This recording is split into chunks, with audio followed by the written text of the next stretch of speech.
Good evening, good night, good morning, guten Tag, ওয়াহিও গুজাইমাস।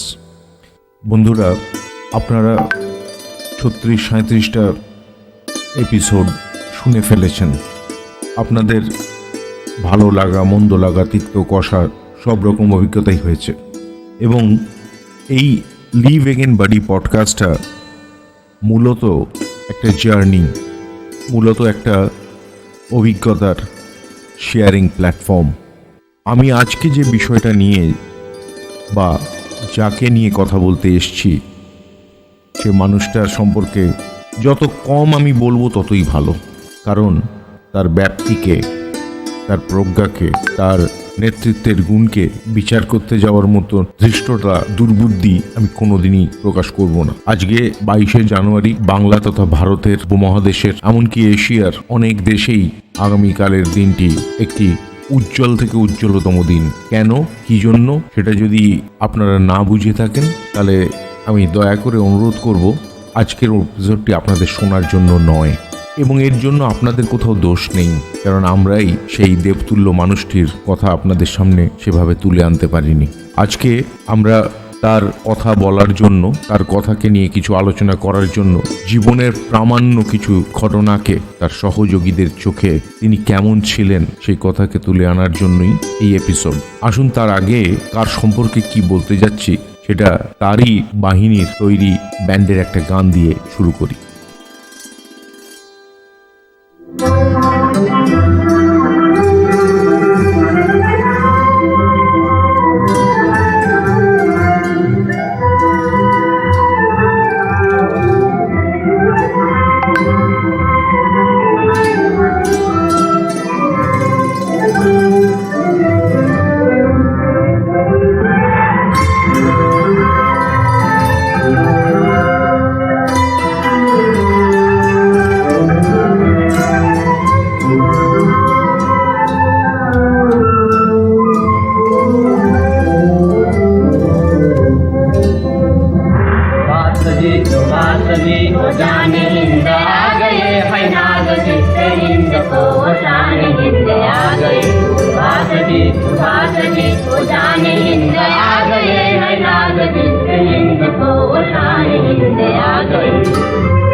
This is Subhash Chandra Bose speaking to Indians in East Asia.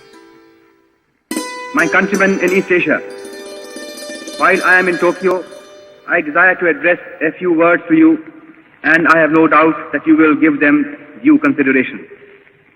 In the first place, I desire to thank you most heartily for the warm and enthusiastic welcome that you have given me on the occasion of my public appearance in East Asia, and for the assurance that you have given me of your wholehearted support to our efforts to liberate our dear motherland. I feel overwhelmed at this manifestation of your burning patriotism and spirit of sacrifice. I have received numerous telegraphic and postal messages from you direct, while other messages I have read in the press. And all these messages have given me great joy and satisfaction. You know that I am always an optimist. Nevertheless, I must say that the response that I have received has exceeded my fondest expectations. I can only say in reply that I feel proud of you. Since the outbreak of the war in Europe and in East Asia, I have been saying repeatedly that we, the Indian people, could not have wished or even dreamt of a better combination of circumstances for helping us to achieve our liberty. When the world forces are helping us in this way, our task has automatically become very much easier than what it would have been otherwise. This fact should further strengthen our self-confidence and optimism and hearten us considerably in the fight that lies ahead of us. I am overjoyed to see that you have already realized that the responsibility of winning freedom does not rest merely on the shoulders of our countrymen at home. It is but natural that they should bear the brunt of the burden, and they have been doing so already. But at the same time, every Indian, no matter where he may be living at the present time, has a duty towards his country, and he must contribute his due share towards the final victory. I am convinced that India cannot hope to be free until all Indians living abroad perform their duty in this momentous world crisis. Owing to the fact that the tripartite powers have been giving their fullest support to Indian independence, it is comparatively easy for Indians living in Axis countries or in countries controlled by the Axis powers to play their part in the national struggle. Consequently, among those Indians who are now abroad, I expect that Indians living in Axis countries or in countries controlled by the Axis powers will render the maximum service to their motherland. Here in East Asia, you have seen for yourselves how deep is the interest in and sympathy for Indian independence. The readiness of the Imperial Japanese government and nation to render us any assistance in our national struggle that we may need has naturally lightened our task to a considerable degree. Consequently, there can be no possible excuse why any Indian in East Asia should not pull his whole weight in the present struggle. But though the Axis powers and Japan in particular are prepared to help us at any time and have been actually doing so already, the task of liberating India is ours and ours alone. That responsibility we shall not cast on anybody else, because that would be against our national honor. Moreover, we have no right to ask for or expect help from any quarter until we ourselves have first of all done our very utmost. Our countrymen and our sisters and brothers at home have been doing their best in the circumstances in which they are placed. But the enemy is ruthless and desperate, and he is armed to the teeth. Against such a brutal foe, no amount of civil disobedience or of sabotage or of revolutionary terrorism can be of any avail. If therefore we want to expel British power from India, we have to fight the enemy with his own weapons. The enemy has already drawn the sword. He must therefore be fought with the sword. But it is not possible for our countrymen at home to organize an armed revolution and to fight the British Army of Occupation with modern arms. This is a task which must therefore devolve on Indians living abroad and particularly on Indians living in East Asia. Friends, if you compare the history of our national struggle with histories of similar struggles in other parts of the world, you will realize that we in India have lacked one thing and one thing alone. We lack the strength and organization whereby we can meet force with force. It is our task here in East Asia to supply this one want and thereby eliminate once for all the only drawback that we have in our national struggle. I therefore desire that all able-bodied Indians living in East Asia should volunteer to fight with me for the liberation of our motherland. This is our supreme task and duty, before which no other type of service counts for much. All those countrymen of mine who are prepared to fight for the liberation of India will please get into touch with me at once, either direct or through their local organization. I am confident that with the help of my countrymen in East Asia, I shall be able to organize such a gigantic force as will be able to sweep away the British power from India in conjunction with those who have already been fighting at home. The hour has struck and every patriotic Indian must advance towards the field of battle. Only when the blood of freedom-loving Indians begins to flow will India attain her freedom. Inqilab Zindabad. Azad Hind Zindabad. এমন উদ্যত কণ্ঠের আহ্বান, এমন তৃপ্ত ভঙ্গিতে এগিয়ে চলো, এই নির্দেশ সারা পৃথিবীতে বোধহয় একজনই দিতে পারতেন, সেই নেতাজি সুভাষ চন্দ্র বোস। এটা শুধু কোনো ব্যক্তির নাম নয়, এটা শুধু কোনো একজন নেতার নাম নয়, এটা শুধু একজন কোনো মানুষের নাম নয়, এটা একটা আইডিওলজির নাম, এটা একটা আদর্শের নাম, এটা একটা ভাবধারার নাম, এটা একটা জননী জন্মভূমি স্বর্গাদপি গরীয়সীর চলজান্ত উদাহরণের নাম। দেশপ্রেম, দেশের প্রতি ভালোবাসা, দেশের মানুষদের প্রতি দায়বদ্ধতা কোন সর্বোচ্চ মানে গিয়ে পৌঁছলে এমন একজন মানুষের মতো মানুষ তৈরি হয়, তা বোধহয় বিধাতা আর দ্বিতীয়বার প্রমাণ করার কোনো ব্যবস্থা রাখেননি। তাই আমরা নেতাজির মতন দ্বিতীয় কোনো নেতাকে পাই না। লজ্জা লাগে যখন এখনকার কিছু অর্বাচীন নেতা নেত্রীকে দেখি নেতাজি নেতাজি ডাকটা শুনে বেশ গর্ববোধ করে। তাদের এটাও মনে হয় না যে নেতাজি এই নামটা আর কারোসা নামের সাথে যেতে পারে না। সে যত বড়ই নেতা হন, যত বড়ই তার ব্যক্তিত্ব হোক, যতই পৃথিবী জুড়ে তাকে সমস্ত মানুষ নেতা বলে মেনে নিক, যতই তার রাজ্যের বাসীরা তাকে সর্বময় কর্তা কর্তৃ বলে মেনে নিক, নেতাজি সুভাষ আর দ্বিতীয় হবেন না, হওয়া সম্ভব না। আজকে যে গল্পটা বলার জন্য এই পডকাস্ট, সেই গল্পটা একজন আদ্যপ্রান্ত ইতিহাস বিস্মৃত আজাদিন ফৌজের একনিষ্ঠ কর্মী, নেতাজির বন্ধু, তার বড় ভাইয়ের মতন তার সহযোগী, তার জীবনের কিছু কথা। আজ থেকে ঠিক ৯৯ বছর আগে ১ ডিসেম্বর ১৯২৪ একটা ডায়েরি আমাদের পরিবারে গত ১০০ বছর ধরেই প্রায় রক্ষিত রয়েছে। ক্ষিতীশচন্দ্র মুন্সির নিজে হাতে লেখা সেই ডায়েরি। একটু প্রাককথন হিসেবে কিছু কথা বলতে হয়। এই ক্ষিতীশচন্দ্র মুন্সি কে ছিলেন, তার ব্যাকগ্রাউন্ডটা জানা একটু জরুরি।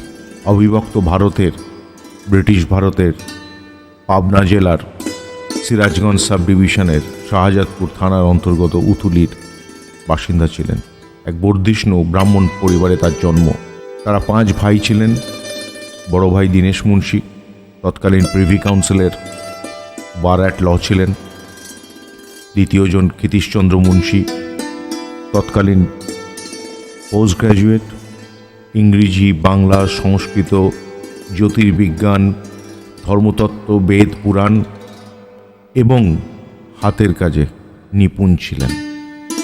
হাতের কাজ বলতে কাঠ দিয়ে, মেটাল দিয়ে নানা রকম জিনিস তৈরি করা, হাতা, খুন্তি, চামচ, কাঠের বারকোস, থালা, বাটি, মিষ্টি তৈরির ছাঁচ, এমনকি আসন তৈরি করতেও পারতেন।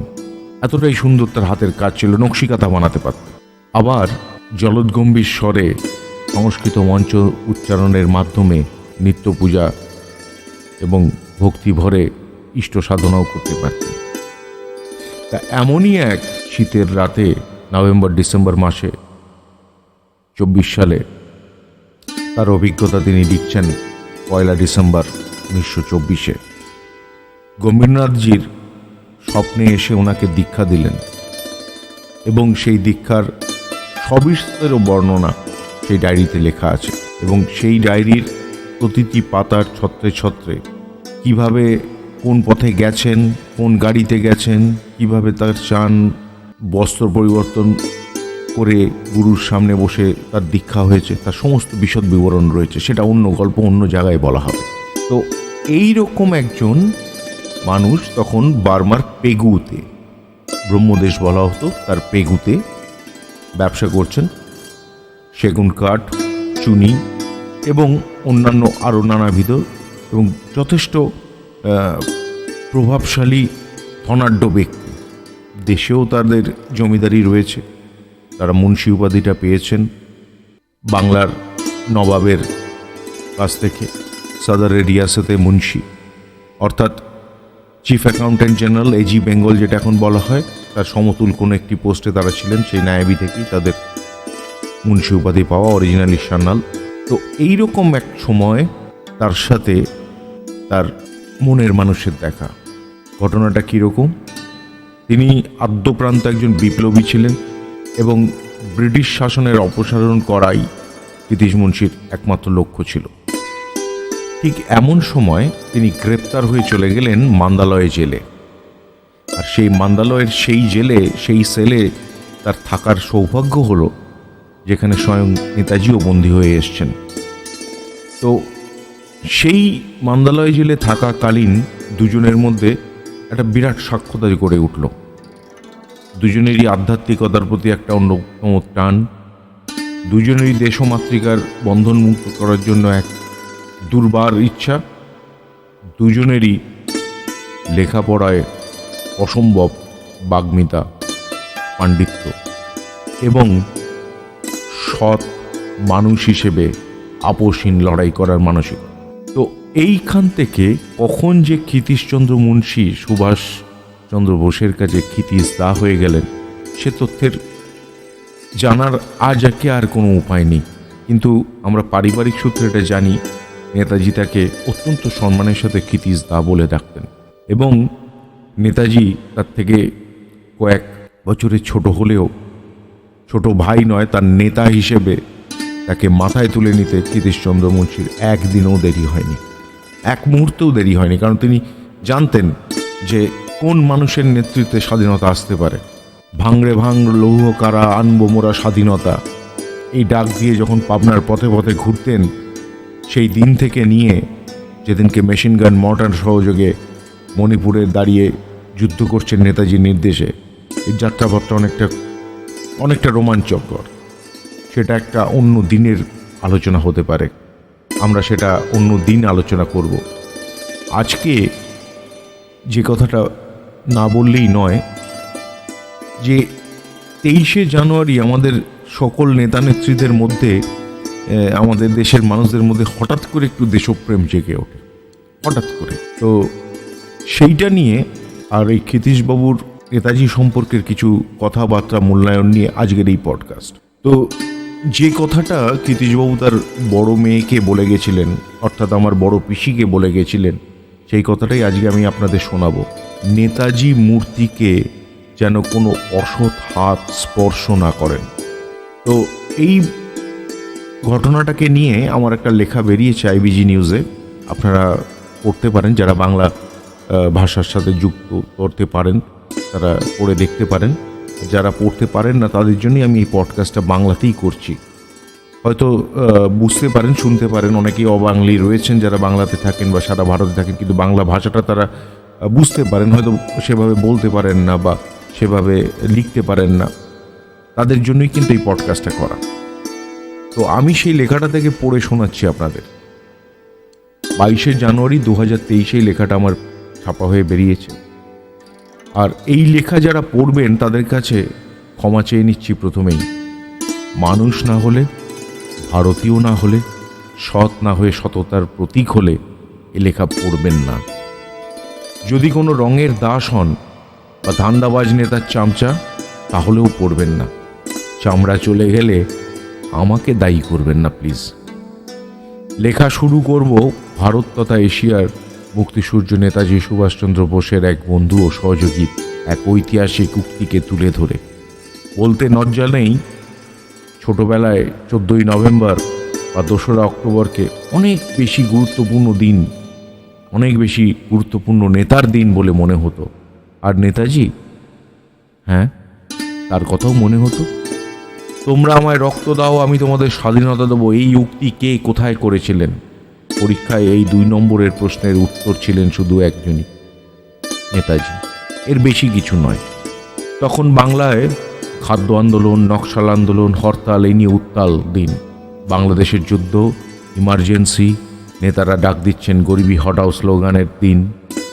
শুধু 23শে জানুয়ারি যেন মরা জাতি জেগে উঠে বলতো, চলো দিল্লি। কে শুনতো সে কথা কে জানে? তবে ভালো লোক কম শুনতো, এ ব্যাপারে আমি নিশ্চিত। মিথ্যাচারী প্রবঞ্চক স্বার্থান্বেষীরা দল বেঁধে দিল্লি চলে গেল। এই বাংলা থেকেই কয়েক ডজন প্রতি 5 বছরে একবার করে। দেশ কি এগোলো 70 বছরে? কে জানে। তবে তাদের পরিবার কিন্তু ফুলে ফেপে উঠল। আজ 75 বছর পার করে সোনার বাংলা, স্বাধীন বাংলাদেশ আর ভারতবর্ষের মাঝে একটা ফুটনোট স্টেট হয়ে থেকে গেল। আর নেতাজি, বিবেকানন্দ, রবীন্দ্রনাথ ঠাকুর পূর্ণতা পেলেন বিদেশে, ভিন রাজ্যে, স্বমহিমায়। আর বাংলায় ক্ষুদিরামের মতন মহান নেতা কি পেলেন জানেন? একটি শব্দবন্ধ। বার খেয়ে ক্ষুদিরাম তকমা। লজ্জাও পায় না জাতি এই মহান বিপ্লবীর বলিদানকে নিয়ে শ্লেষ করতে। জীবনে নিজেরা কোনোদিনও ক্ষুদিরামের এই মহান আত্মত্যাগের ধারে পাশে পৌঁছতে পারবেন? তাহলে কেউ যদি স্বতঃপ্রণোদিত এগিয়ে এসে ভালো কাজ করতে যায় এবং যদি তার ফলাফলে সে ভালো কিছু নাও পায়, তাহলে তাকে ক্ষুদিরামের সাথে তুলনা করবেন? এতটুকু লজ্জা আসে না? আগামীকাল 23শে জানুয়ারি সব ধান্দাবাজদের দেশভক্তের ভেগ ধরার দিন, নিজের টিআরপি বাড়িয়ে নেবার দিন। এই প্রসঙ্গে স্বর্গীয় ক্ষিতীশচন্দ্র মুন্সী 75 বছর আগে কি বলেছিলেন আসুন জেনে নিন তার একমাত্র ছেলের ঘরের নাতির কাছ থেকে। তিনি বলেছিলেন, আগামী দিন এক বাঘের বাচ্চার জন্মদিন, আর তা পালনের জন্য বহু শুয়োরের বাচ্চাদের নাচন কোদনের অন্ত নেই। শুয়োরের বাচ্চারা এটাও বোঝে না বাঘের মূর্তির গলায় মালা পরাতে গেলেও যোগ্যতা লাগে। নির্লজ্জ জনতা আর তাদের চারজ প্রভুদের উৎসবে পরিণত হয়েছে স্বাধীন ভারতের মুক্তিসূর্যের আবির্ভাব দিন। একজন ভারতীয়র সাহস নেই বুকটুকে বলে, নেতাজির গলায় তোরা মালা নয়, মালা দিলে দিতে পারে সেই জওয়ানরা যে দেশের জন্য বর্ডারে সিয়াচেনে রান অফ করছে, বরফে আগুন জ্বলা গরমের দিনে দাঁড়িয়ে আছে। একটা জালি নেতাও নেতাজির মূর্তিতে মালা দিলে সেই নেতাকে জুতোর মালা পরিয়ে প্রতি সম্মান জানানো হোক। কোনো নোংরা নেতার হাত যেন এবার থেকে নেতাজিকে স্পর্শ না করে। ব্রিটিশ ও বিদেশি এজেন্টদের সরকার না সরলে এই স্বাধীনতার সুফল দেশবাসী পাবেন না। ব্রিটিশের থেকেও ক্ষতিকর শক্তি দেশে বংশবিস্তার করবে এবং দেশের সার্বভৌমত্ব বিপন্ন হবে। স্কুলগুলিতে নেতাজি, বিবেকানন্দ, ঈশ্বরচন্দ্রের জীবনী বিশদে পড়ানো হোক। প্রকৃত জ্ঞানী ও মরমী মানুষদের শিক্ষক নিয়োগ করা হোক, না হলে দেশ নৈতিক ওলা ওঠায় মারা যাবে।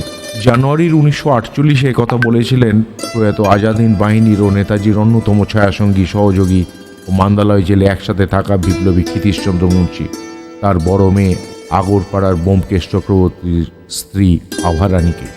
এই প্রসঙ্গে দুটো কথা বলা হয় নিউজ পেপারের স্টেটমেন্ট থেকে। সুভাষজি wrote from Mandalay jail on June 13, 1925. Between January 26, 1926 and May 21, 1926, he wrote 4 letters to his father from Mandalay jail, querying about other members of the Bose family. On December 12, 1926, he was at Rangoon Central Jail. He wrote letters from there as well. On December 12, 1926, from Rangoon Central Jail, and by April 13, 1927, he was shifted to Insane Jail. নেতাজির সাথে মান্দালয়ের এই একই সেলে ছিলেন ক্ষিতীশচন্দ্র মুন্সি, পাবনার শাহজাদপুরের দামাল বিপ্লবী এবং সমূলে ব্রিটিশ উচ্ছেদের নিবেদিত প্রাণ।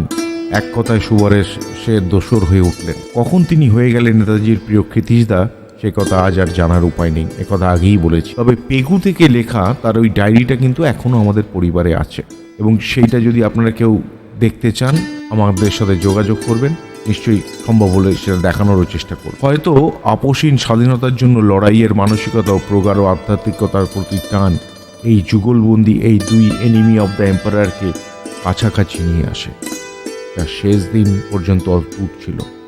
গুমনামি বাবা নেতাজি না নেতাজি নয়, সে তর্ক তোলা থাক সিনেমার ব্যাপারীদের জন্য। আজাদিন বাহিনীর হয়ে কখনো সেজেছেন ভিখারি, কখনো পাগল, লালবাজারের ব্রিটিশ অফিসারদের থেকে ভিখারি সেজে ভিক্ষা নিয়েছেন, আর সেই টাকা আজাদিন ফান্ডে দিয়ে সে বলতেন ব্রিটিশের টাকাতেই ব্রিটিশের শ্রাদ্ধ করব সুভাষজি, আর নেতাজি হাসতেন। নিজের বর্মার সেগুন আর চুনির ব্যবসা বেচে সিঙ্গাপুরে নেতাজিকে তুলে দিলেন বিপুল অঙ্কের টাকা। এয়ারফোর্স তৈরি করতে হবে, শর্ত কিন্তু একটা রেখেছিলেন, কে এই টাকা দান করেছে কেউ যেন না জানেন।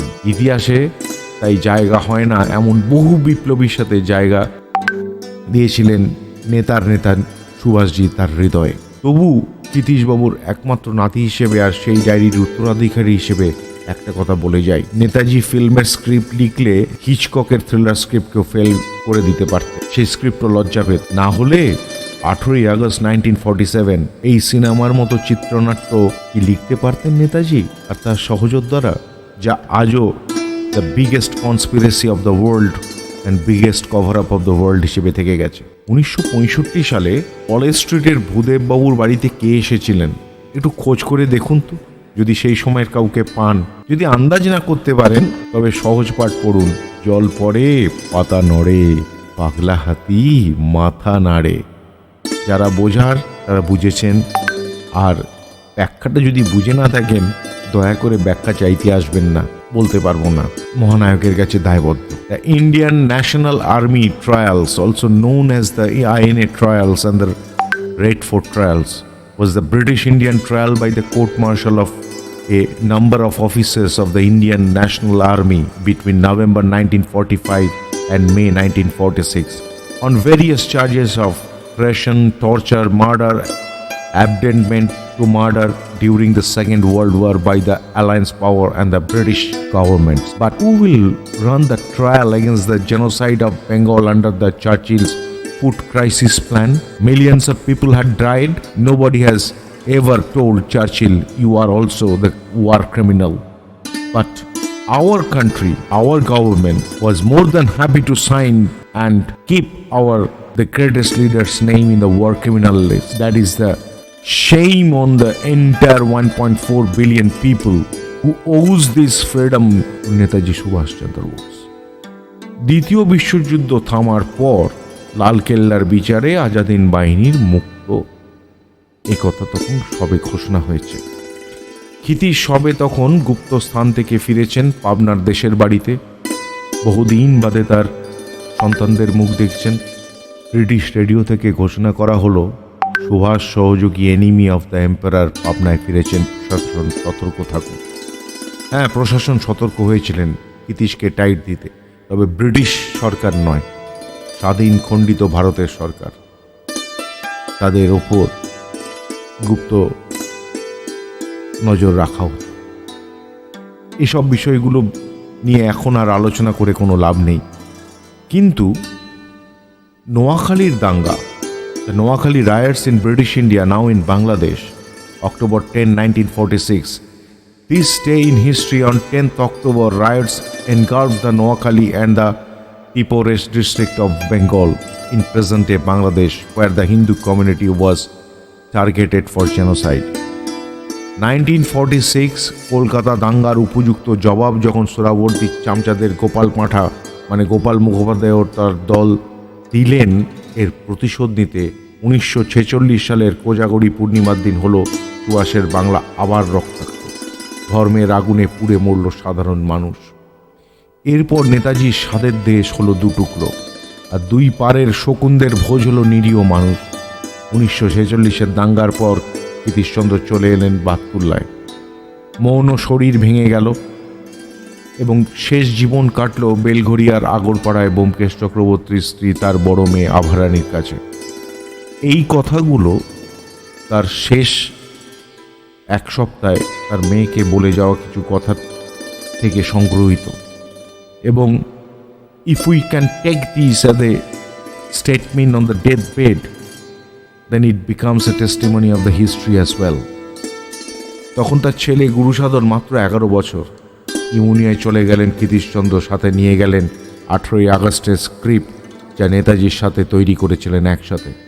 একজন বিশ্বস্ত সিপাহী তার জেনারেলকে দেয়া কথা রেখেছিলেন শেষ দিন পর্যন্ত, কাউকে বলে যাননি কি হয়েছিল।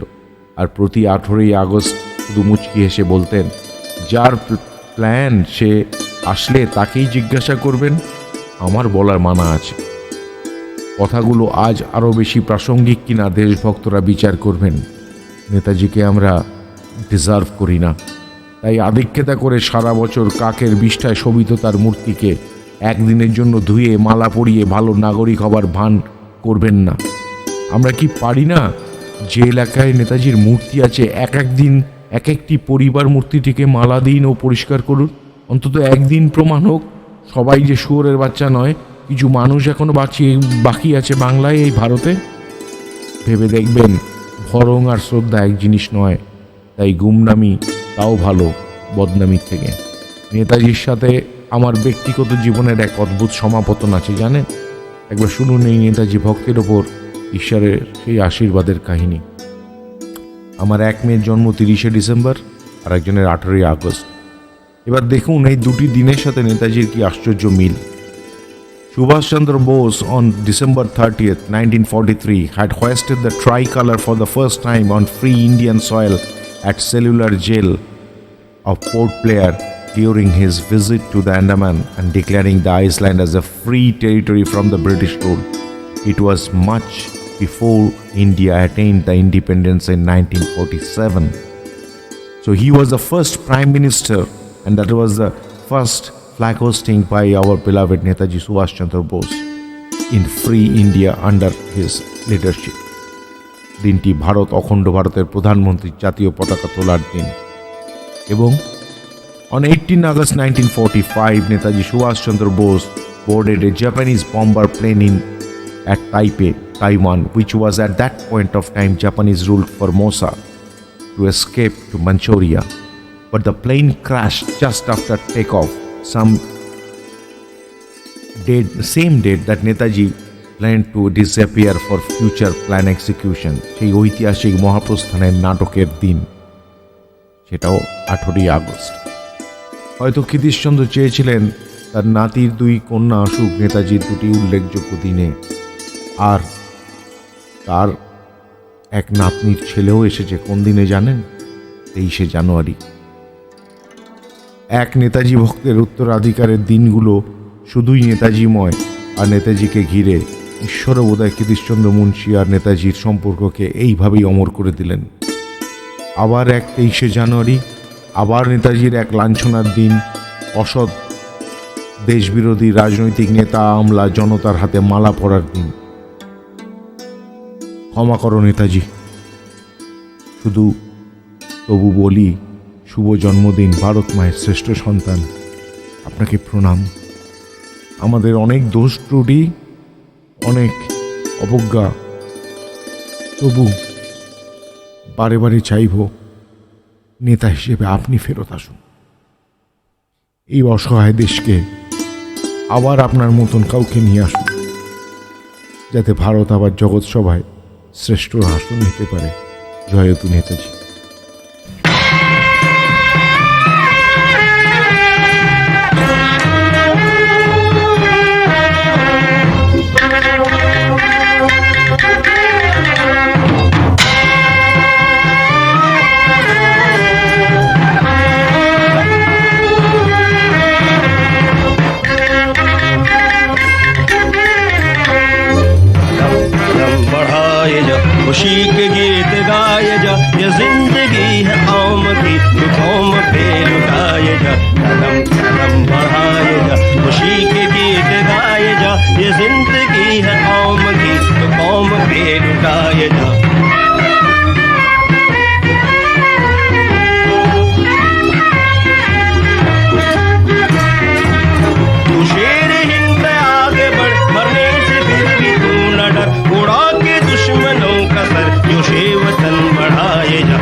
जा, कदम कदम बढ़ाए जा, खुशी के गीत गाए जा, ये जिंदगी है कौम की तो कौम पे लुटाए जा, कदम कदम बढ़ाए जा, खुशी के गीत गाए जा, ये जिंदगी है कौम की तो कौम पे लुटाए जा।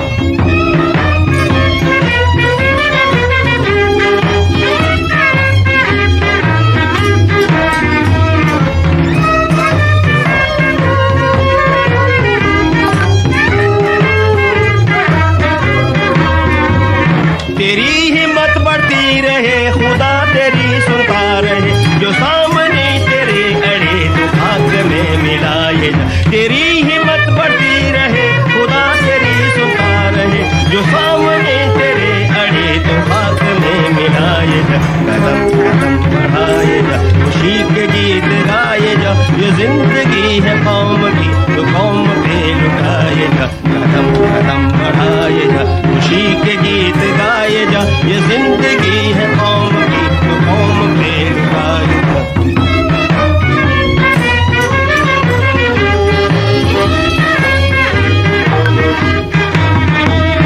चलो धली पुकार के कौमी निशान संभाल के, लाल किले पे गाड़ के लहराए जा, लहराए जा, चलो धली पुकार के कौमी निशान संभाल के, लाल किले पे गाड़ के लहराए जा, लहराए जा, कदम बढ़ाए जा, खुशी के गीत गाए जा, ये जिंदगी है कौम की तो कौम पे लुटाए जा, कदम कदम बढ़ाए जा, खुशी के गीत गाए जा, ये जिंदगी है कौम की तो कौम पे लुटाए जा।